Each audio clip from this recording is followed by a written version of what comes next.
कह रहा हूं क्या कि आपको अगर इस टाइप का क्वेश्चन देता है कि अगर कोई ट्रायंगल है, चाहे यहाँ पर ट्रायंगल है तो ट्रायंगल में दो हिस्से कर रहा हो, किसी भी बेसिस पे कर सकता है कि अगर वहां सिमिलरिटीज प्रूव करना है तो उसमें दो चीजों का ध्यान विशेष रखना है। सबसे पहली चीज कि क्वेश्चन में दिया क्या है, दूसरी चीज निकालना क्या है।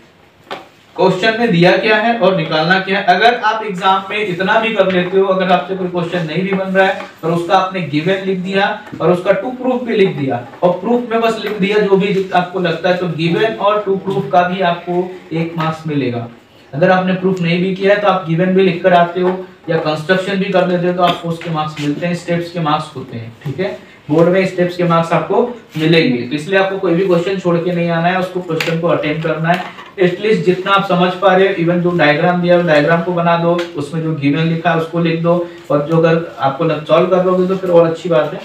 बाकी ये कि अगर नहीं भी बनता तो उतना करना है। तो क्या करोगे, जो दिया है और जो निकालना है उसको लिखना जरूरी है। उसके बाद आपको लॉजिक ये लगाना है कि इसमें हमारे पास 3 ही रूल है और वो 3 रूल इसमें कौन सा फिट बैठ रहा है, बस इतना सा काम है इसमें।